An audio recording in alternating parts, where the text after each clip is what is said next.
Welcome to the Politics Guys interview, conversations about American politics, economics, history, and culture with authors and researchers from across the ideological spectrum.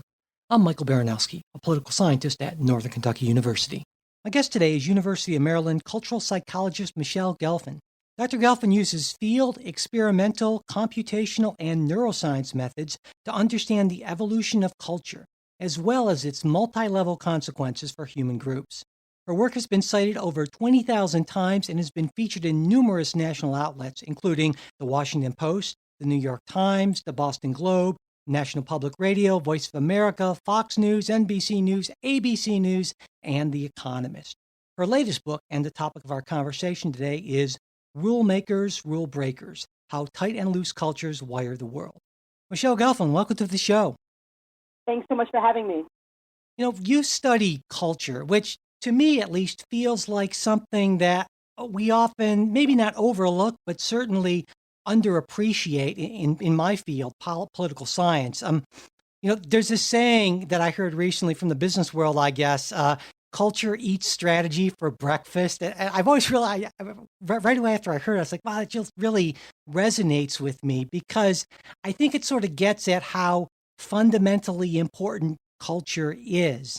And so I think you'd be a great person to ask this question of why is culture so important? That's a great question, Michael. And I think the answer is pretty simple. Culture, which humans have invented, is really key to our survival. When I think about culture, and my work is on social norms, we just couldn't operate as societies without social norms, or these unwritten standards for human behavior. Sometimes it takes us, sometimes we have to step back to think about what would life be without culture, without social norms. I mean, imagine a world where people were always late and trains and buses and airplanes didn't abide by any fixed schedule. Or imagine that everyone woke up whenever they wanted and left their house without putting clothes on. Or imagine boarding an elevator and finding people singing and shaking their umbrellas on each other and facing the wrong direction, or being on the city street and littering heedlessly and driving on both sides of the road. In these cases, you can imagine a world without social norms where people don't have any agreed upon standards of behavior. They couldn't predict each other. We couldn't coordinate our actions to any extent. And every institution we have, whether it was political or educational, our police system, our families and organizations, they would splinter apart if we didn't have social norms. So it's this incredible human invention, social norms, that helps us survive and coordinate in an unprecedented way. Yeah, absolutely. But, it also seems to me that it's not like all those things you mentioned. I don't think about not shaking my umbrella in the elevator or anything like that. And it seems to me like a lot of culture is maybe like that. I don't know, that it's so incredibly pervasive, I guess, that it's almost invisible in some way. And I'm wondering if maybe that's part of the reason why it's such a powerful driver of what we do. Yeah, this is exactly right. There's this old adage of two fish swimming along, and they happen to meet an older fish swimming the other way, and who nods at them and says, "Morning, boys, how's the water?" And the two fish swim on a bit, and eventually one of them looks at the other and says, "What the hell is water?" Right. And the point of this story is really that a lot of the important realities are often important realities around us are the ones that are hardest to see. And in this book, in Rule Makers, Rule Breakers, I try to make social norms explicit and help people understand this pervasive force and use it to our advantage, and help to really understand this omnipresent but invisible force around us. Now, in the book, you look at culture in terms of what you call the tightness and the looseness. And so I'll do a real social sciencey sort of thing and say, can you define your terms here? What do you mean by tight and loose? Sure. So, as I mentioned, all groups have social norms or unwritten standards of behavior. We need them in order to survive. But some groups adhere more closely to social norms than others. They're what they call tight cultures or rule makers. They have strong norms and they have little tolerance for deviance, strong punishments for violating social norms. Other cultures are what we call loose cultures. They have much more variability and they're much more permissive. They're rule breakers, we call them. And so this distinction, tight and loose, turns out to be really important for understanding human behavior, from our politics to our parenting, from nations to our neurons. And so that's that's really the gist of what tight and loose is. And so let's take, for instance, tight cultures. I mean, what's the advantage, I guess, or the advantages of being tight, of adhering to those norms? This is a great question, and I often get asked, which is better, tight or loose? And the answer is really neither. It really depends on your vantage point, and each has its own strengths and its own liabilities, depending on your perspective. And the simple way to describe the trade-off is order versus openness. So tight cultures, whether they're nations, states, or organizations, they tend to have more order. They have, let's take at the national level, they have lower crime. They have more monitoring, more police per capita, more security devices around. And when people feel monitored and more accountable, they behave themselves more. They also tend to be more synchronized. This goes into the kind of sense of order. Even as a sort of fun fact, even city clocks are more synchronized. They tend to stay the same time in tight cultures, and they tend to stay very different times in loose cultures, as I talk about in the book.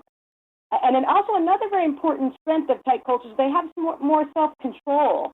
They have less debt, they have less alcoholism, and they even have less obesity. So they're really self-regulated because of the potential for strong punishment. So they have a lot of order. And loose cultures struggle with these kinds of issues. They're more disorganized, they have more crime, less monitoring, they're less synchronized, and they have a host of self-regulation failures. From that, it sure sounds like that the advantages are almost all toward tight cultures, but I'm guessing it's not nearly as simple as that, right? That's right. So, if tight cultures corner the market on order, loose cultures have the market on openness. Our research shows that they're more open to different types of people, to different ideas, and to change more generally. And this includes, greater creativity, patents per capita. It includes less ethnocentrism, more tolerance of people who are stigmatized, from immigrants to the mentally ill. And it includes being more open to change when change might be beneficial. And here's where tight cultures struggle. Even if they're more orderly, they tend to be less creative. They tend to be much more ethnocentric, less tolerant of people who might threaten the social order. And they tend to be much more resistant to change or have much more cultural inertia. And so this is a really direct trade-off that we can see with tight and loose cultures, order versus openness. And this is something I think almost everyone kind of gets the idea that some places just seem looser or tighter than others. But I mean, you didn't obviously just stop there. As a scientist, you actually really examined this. And I was wondering if you could talk a little bit about really the very extensive research you did to back up these theories. Sure. I started out being really interested in tight loose based on just anecdotal observations, being in Germany and observing people waiting patiently on the street corner, even when there's no cars around, compared to my own home city, New York City, where people will jaywalk even with their babies in tow. This is a good unobtrusive observation of tight loose. Or being in Singapore, I do a lot of research in Singapore, and it's known as the fine city because people can get punished for everything from spitting to littering to singing too loudly. As compared to a place like New Zealand, where there's a great degree of latitude, from protests to prostitution that's legalized, even to seeing people walk barefoot in banks. So you see lots of variability around the world. And I was really interested to see, can we actually measure this and really understand what causes the evolution of tightness and looseness? Does it make any sense? Does it evolve for any good reasons? And what are the consequences? So I started by looking at people across nations. We surveyed about 7,000 people across 30 nations, and we developed measures of the perception of norm strength in these countries. And we could see that people share their perceptions of how much latitude or constraint there is in their national context. And so places, for example, like Pakistan and Japan and Singapore and Turkey and former East Germany fell very tight on our index. And places like Spain and New Zealand and the Netherlands, Greece, the Ukraine fell more on the loose side. It's a continuum. And so we can see that we can rank order cultures on tightness and looseness. And what's really exciting is that we can then use this idea, this metric, to see, well, is it just modern nations? Do traditional societies vary on it? And they do. We've just recently analyzed hundreds of traditional societies through the Human Relation Area File to see that, wow, we can see The same distinction has differentiated groups for millennia. And we can also then say, well, let's go further. Can we see state variation in tight loose? Can we see organizational variation? Can we see it in our households? Like, we all have our own tight and loose mindset. How does that affect our relationships, our parenting styles? As a mother of 2 teenagers, I could say it's really useful to use the tight loose terminology. Our kids. So it's really a broad dimension that differentiates human groups across time and also space. Now, are there any really clear similarities between these cultures? I mean, for instance, one thing, this is, I don't know where I got this from, but I get the sense that when you go kind of toward warmer climate cultures, they tend to be looser than kind of frigid northern type of cultures. But that may be total, I don't know, I just made it up. But did you find anything like that? That's a really good question, because we were really interested to see, is there a reason why these differences exist that might help people make sense of them? And at first glance, there's really no obvious uniting factor between tight cultures and loose cultures. On the other hand, there's no common location, there's no common language, there's no common religion or tradition. Even in some cases, these cultures are separated by thousands of years. For example, Sparta to modern Singapore. But what I hunched was in this study, in the first study we did on national level tight loose, we thought that it had a lot to do with the amount of threat that groups face. And the idea is this: tight groups we experience a lot of threats from Mother Nature, like natural disasters or famine or scarcity, or threats that are man-made, like invasions or pathogen prevalence or even population density. And the gist was that when groups have a lot of threats, they need stronger rules to survive, to coordinate. So it makes sense in contexts where they have a lot of threat to have tightness evolve. Whereas with contexts that don't have a lot of threat, that you can afford to be more permissive. You don't need those kinds of strong rules. And that's exactly what we found. We spent many years gathering data on population density of nations, even as far back as 1500. We gathered data on natural disasters, on food scarcity. We looked at 100 years of invasions of countries, and we saw a very clear pattern that the countries that have a lot of threat have more tightness. And again, this, as a scientist, I always try to see, well, can we replicate that? Can we find that in traditional societies, from the Aztecs and Inca to the Kung Bushmen and the Inuit? And we found the same pattern, that in ancient societies, that the groups that were tight, according to our ratings of ethnographies, had much more threat, warfare, famine, and so forth. So it seems to be a pretty important principle that when there's threat, tightness evolves. So where do the United States fall on the spectrum? Well, so the U.S. in general fell, I would say, moderately loose. This data was collected in the early 2000s, and certainly that might have changed since then. But it does fall moderately loose.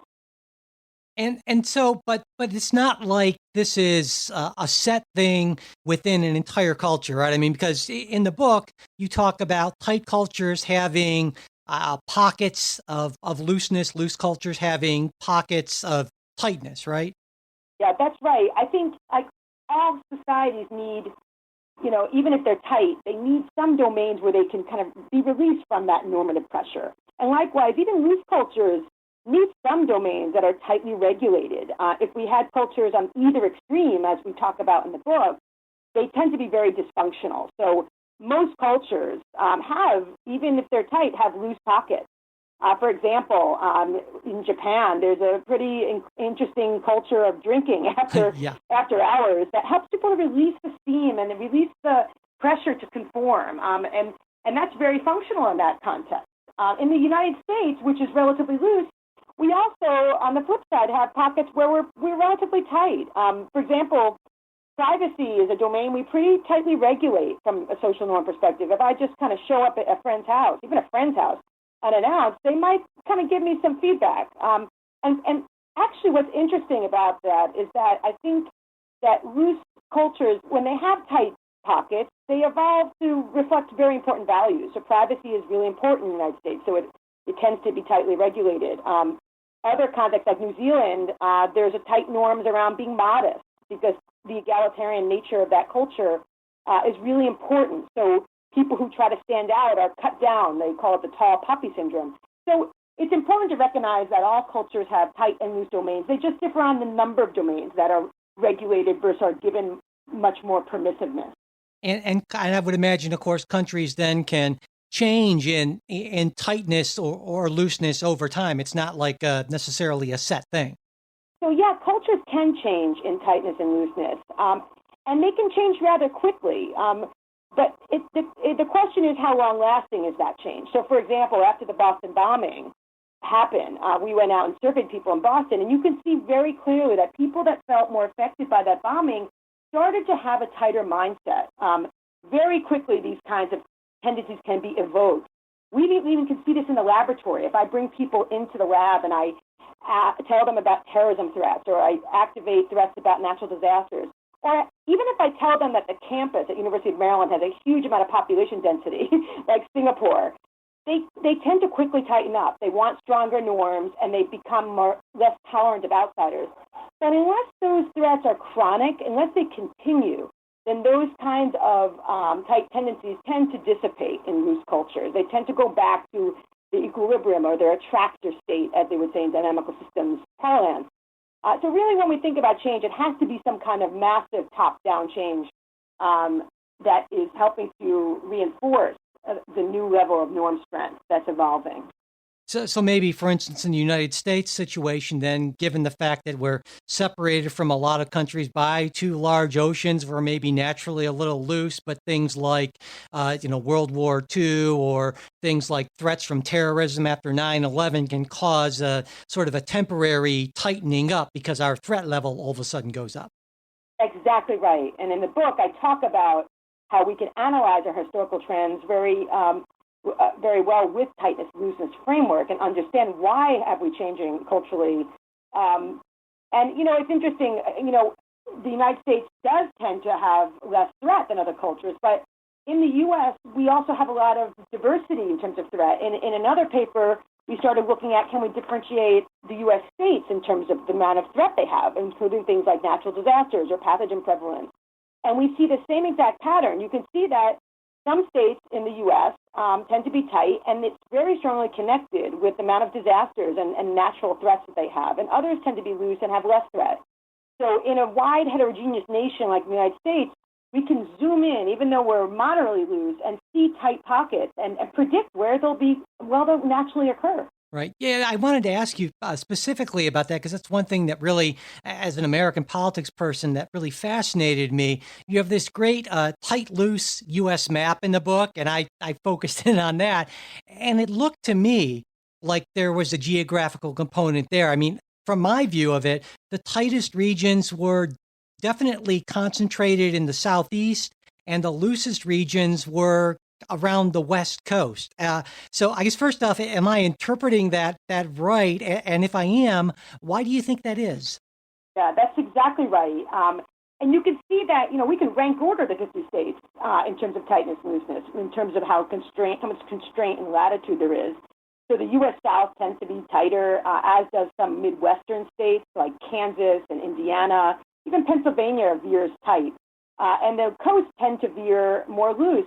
And what's so fascinating, and I talk about it in the book, is some of that is predicted by ecology, like I mentioned. The tight states clearly have much more threat. Kansas has, way more tornadoes than Massachusetts. And we can predict why these states are falling tight or loose. It's also the case that we have a founder's effect. The kinds of people that settled several hundred years ago in the states also brought with them in their cultural suitcases their own tight and loose mindsets. And so people settling in the South, just as way an example, were coming from cultures that had a high degree of honor orientation. And honor cultures tend to be pretty tight. They have very strong norms that were evolving to deal with weak institutions. And we still see that living on in the South today.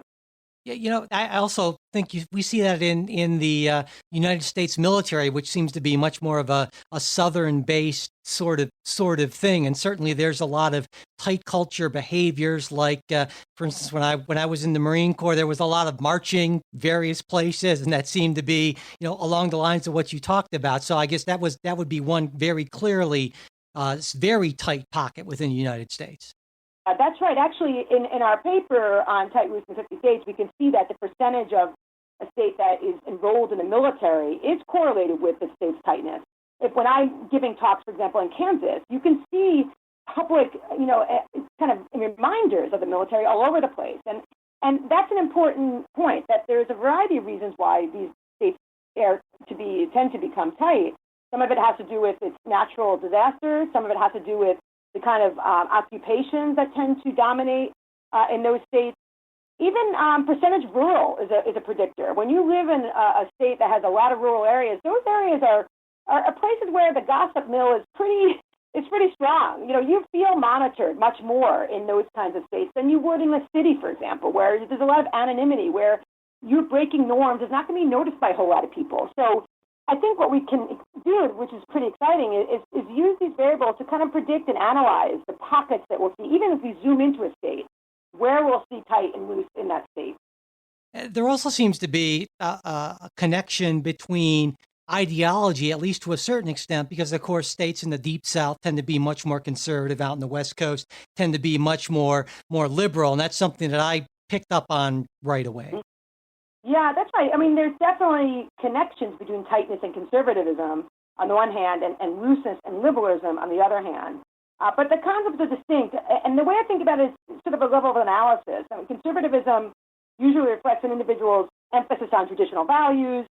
It often manifests as resistance to change, whereas tightness is the state of culture. It reflects the strength of norms in one's environment. And so, tight states and countries do have more conservatives in them, and loose states have more liberals. There are plenty of conservatives in loose regions, plenty of liberals and tight ones. In some countries, like Iran, for example, there's extremely strong norms, but a lot of liberal attitudes, actually, at the individual level. So we can really sort of entangle them when we think about them from different perspectives. Oh, yeah. It's interesting to me that it seems that when I look at, say, the people who tended to vote for Donald Trump, mostly they seem to come from areas of the country that seem the tightest. And yet Donald Trump personally is somebody who is, at least in the area of respecting political norms, is about as loose as it gets. I mean, it's sort of an irony there, I guess. Yeah, that's right. I mean, I think as a general principle, and I talked about this in the book, people who have a lot of power have a lot of latitude. That is to say, they live in looser worlds, in general, beyond right. Trump. And people who have lower status, women, minorities, and so forth, they tend to live in tighter worlds where there's more constraint. We've seen, for example, that even engaging in the same norm violation, that women and minorities are held to much higher standards in organizations, for example. Trump himself is really an anomaly because he is a quintessential norm violator. But what's ironic about it is that he's appealing to very tight pockets in the United States, particularly the working class, who, according to our data, are very tight with good reasons. And so there's an interesting paradox here about how he's very appealing to tight groups, but on the flip side, they're very tolerant somehow of his norm violations. Yeah, exactly. Yeah. Now, you also look at tightness and looseness, not just in terms of states and countries, but, and this I think is really interesting, in terms of working class versus upper class people. Can you talk a little bit about what you found there? Sure. I mean, again, we can zoom in and use this template to understand variation in different groups beyond nations and states, but now looking at social class. And we theorized in this recent data we've collected that the working class would be much tighter than the upper class. And in fact, we found that the working class across many studies reports greater tightness in their daily life, in their households growing up, even in their jobs. And in fact, when we get their zip codes and look at where they live, their neighborhoods have more crime, more unemployment. They tend to be in jobs that are much more dangerous, and they have more health problems. So they're really a very threatened group. And the way you think about this is that the upper class has, less threat, and they have a safety cushion, so they can afford to break the rules. So it's a really important distinction that we see. And what's really interesting is how early some of these differences arise. We most recently did a study on 3-year-olds, and we brought 3-year-olds into the laboratory. And we can't exactly ask 3-year-olds about their level of tightness looseness. But what we could do is borrow some techniques from developmental psychologists, from the Max Planck, and we can have them interacting with a puppet. And the puppet, in this case, his name is Max. They're interacting with the puppet, and the puppet is playing a game with them with established rules. And And then suddenly the puppet becomes a norm violator, so it's violating the rules of the game. And the simple question is, how do the working class kids, these 3-year-olds, react to the puppet compared to the upper class kids? And there was a striking difference. The working class kids got much more upset when Max, the puppet, violated the norms, and they told him to stop doing it. The upper class kids were much more tolerant, and they said, oh, well, yeah, that's kind of funny that Max is violating the rules.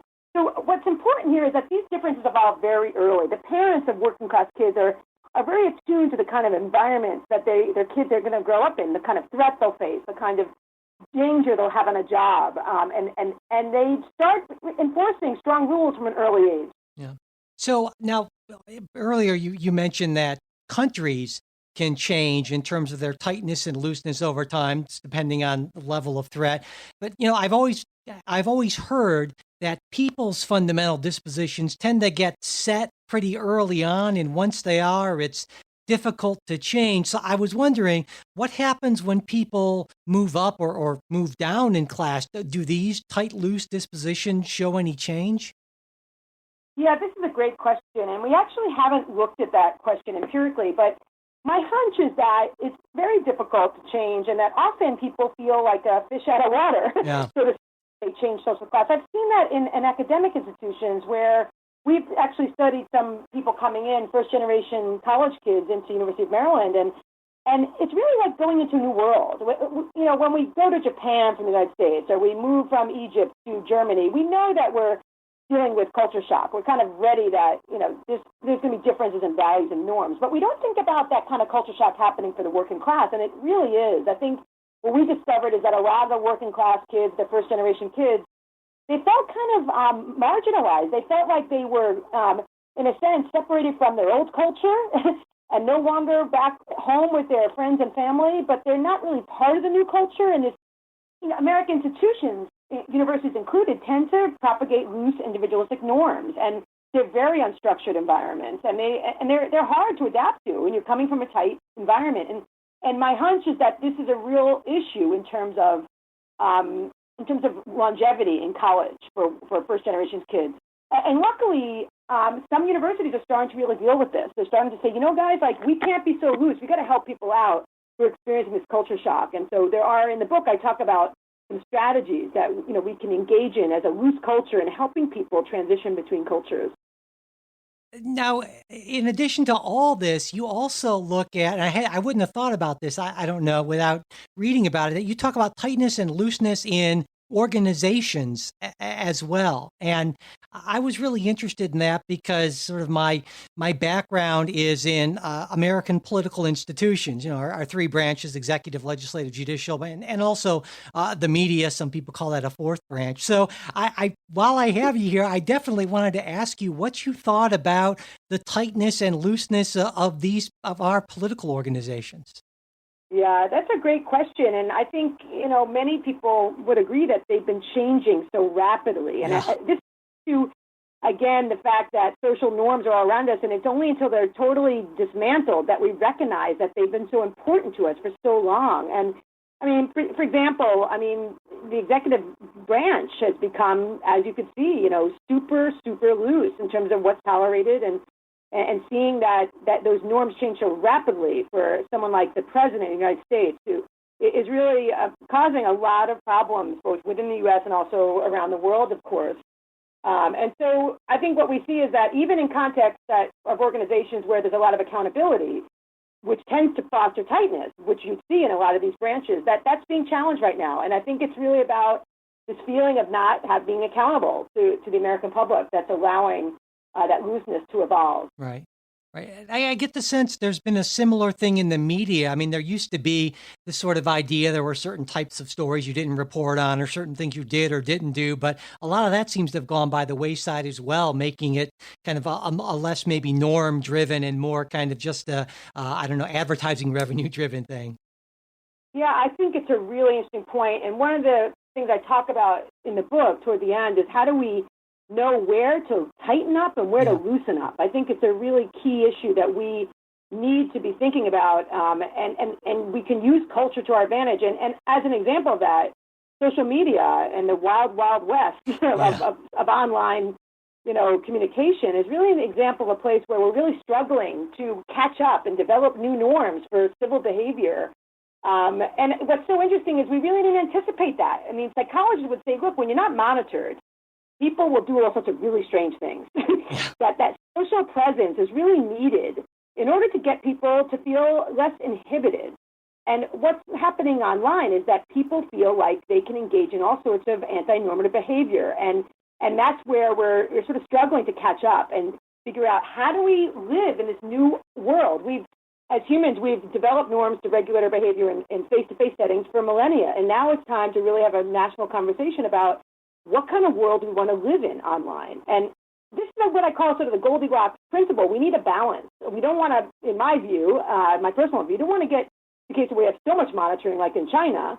But at the same time, we won't want so much latitude that, we can have so much problems of this kind of cesspool of anti-normative behavior. So I think we need to try to strike more of a balance in terms of norms on the media. And that kind of speaks to your point about how things can change so quickly in our institutions. Yeah, and right when we started talking, you mentioned that there's really no perfect level or no way to tell certainly what the ideal level is. And I guess that's what the frustration is in a way, because there are obviously people, particularly on the right, who are saying we need to go back to a much tighter culture, like say we had the 1950s, and there are people on the left mainly who say, no, we need to even loosen up a lot more in certain areas. And it's not like we can run an experiment on this and see what happens and then change it back if it doesn't work. Yeah, that's a good point. I mean, I think that we need to, again, if we really want to take culture seriously, we have to actively discuss it. We have to negotiate what domains are really important to stay tight in and which domains to stay loose in. As a parent, I'll just give an example. I'm constantly using this lens to negotiate with my kids. Maybe it's not that important that every domain is regulated for children. I know there's a lot of debate on sort of the free-range parents versus the kind of helicopter parents, right.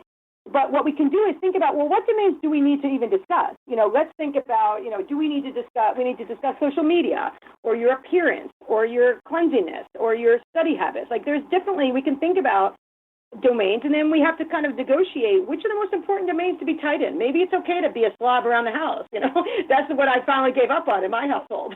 But it's really important to treat people nicely and to do well in school and other things.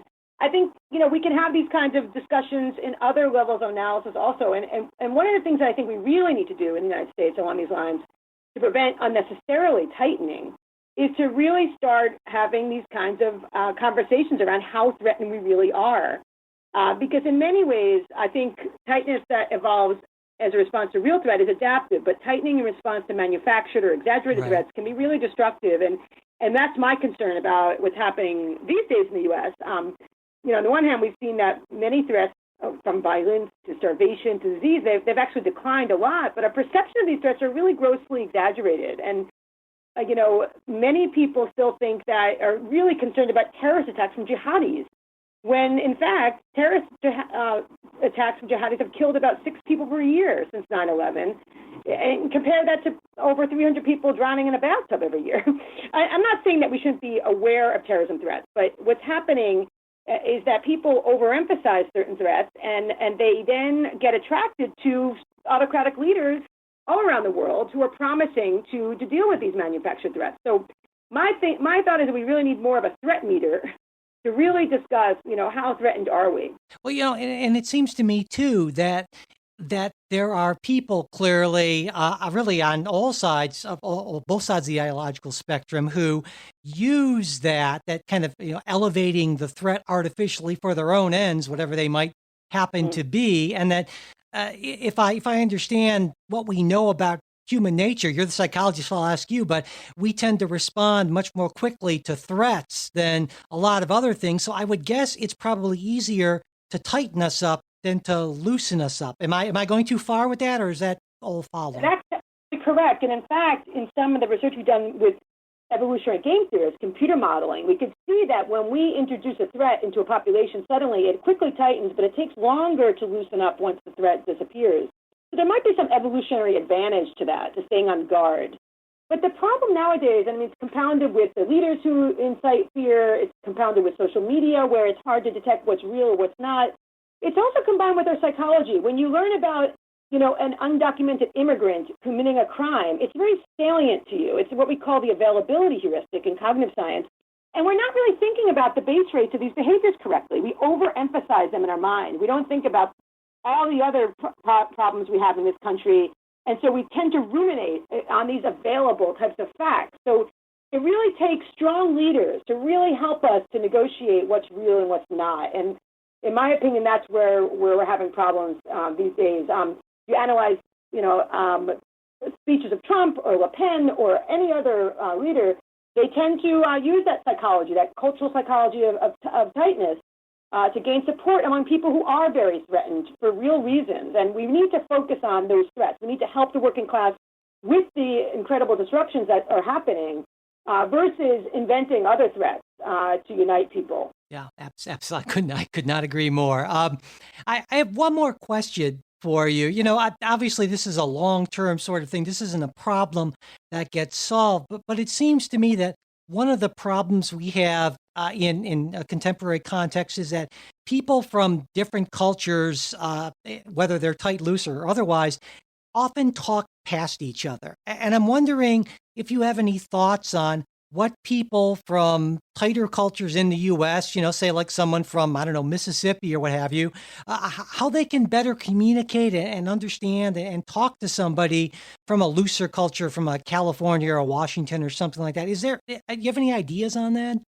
That's like the zillion-dollar question, Yeah. Right? And I think what's really important is having, to your point, having more real conversations. I mean, we all know we're in echo chambers and we sort of talk to, people who are like us. That's a basic human phenomena of, birds that are similar flock together. But what happens in those contexts is that people grossly exaggerate the differences they have with other people. And we just recently demonstrated this in a study that was done in the U.S. and Pakistan. And when we first talked to people in both countries, we realized they have such exaggerated stereotypes of each other. Now, certainly Pakistan's much tighter than the United States. But Americans thought of Pakistan as like the most tight, repressive place. They didn't associate Pakistanis with playing sports or singing or dancing or having fun family dinners. And likewise, Pakistanis thought the U.S. was not just loose, but like out of control loose, like that people were walking around half naked, that parents are being called, their children are calling the police on their parents because they're restricting their freedom. They had really exaggerated stereotypes. And the way that we decided to try to approach this is we said, we can't fly Pakistanis to the U.S. or vice versa, but we can give them a sort of deep dive into each other's lives. And the way that we did that is we collected daily diaries from people in the U.S. and Pakistan. And then we randomly assigned people in Pakistan and the U.S. to either receive for 7 days, every day, a diary entry from someone in another country or their own country. And they were told this is, for reasons of memory. They weren't told the purpose of the experiment. And what was so fascinating is we were measuring their attitudes over time to see if they changed. And it was really a beautiful ending of the story is that, you saw that over time as they read these diaries, they saw so many similarities. They saw differences. Clearly Americans were still waking up with their girlfriends and drinking more. Pakistanis were more likely to be in mosques and having stricter regulations. But on both sides of the aisle there, we saw that they saw so many more similarities and differences. And that's what we saw empirically, that their attitudes changed about each other through this simple intervention of getting them to see each other's lives in more realistic ways. So in large way, I think we should do some of these experiments in the context of the United States, because that would help us to get outside of our echo chambers. Yeah, and I would think for people who say, well, U.S. and Pakistan, that's such a difference. I mean, it seems to me a lot of people, when you say Mississippi, they think, oh, these intolerant Bible thumpers, who are super rigid, and in California, these libertines who anything goes, and yet that is unlikely to be true in the vast majority of cases. So the same thing would apply, basically, I would think. That's right. And I think also we can have more cultural empathy when we start focusing on the strengths of tight cultures. What are some of the weaknesses of loose cultures? What are some of the weaknesses of tight cultures and the strengths of loose cultures? And we can often it's the case that we have this egocentrism biases, that we only look at what we're good at. And if we start thinking more like a lawyer, my husband's a lawyer, that we start looking at our own liabilities, we can sort of say, you know what, we can respect each other's differences because we each bring great things to this nation, and we can try to have a little more empathy for that. Absolutely. That is great advice. And with that great advice, we will close. Michele Gelfand, thank you so much for taking the time to talk with me today. I really appreciate it. Thanks for having me. That's it for this episode. Thanks for listening. Support from listeners just like you is what keeps the show going, and we truly do appreciate it. If you're interested in joining our great group of Politics Guys supporters, you can go to politicsguys.com and click on the Patreon or PayPal links you'll see there. And if you want to support the show without spending anything, you can subscribe to the podcast on iTunes, Pocket Cast, Stitcher, or whatever other podcast app you use. Share this episode with your friends and followers, and pass along our new show posts and tweets on Facebook and Twitter. Leaving reviews and ratings on iTunes also helps. If you've got a question, comment, correction, or just a random thought you want to share with us, you can reach us at mail@politicsguys.com. Our Facebook page, where you can message us and where we post things throughout the week, is facebook.com/politicsguyspage. We're also on Twitter @politicsguys. The executive producers of the Politics Guys are Michael Baranowski, Jay Carson, Trey Orndorff, and Bruce Johnson. Today's show was produced by Michael Baranowski. We'll be back with a new show on Saturday. We hope you'll join us.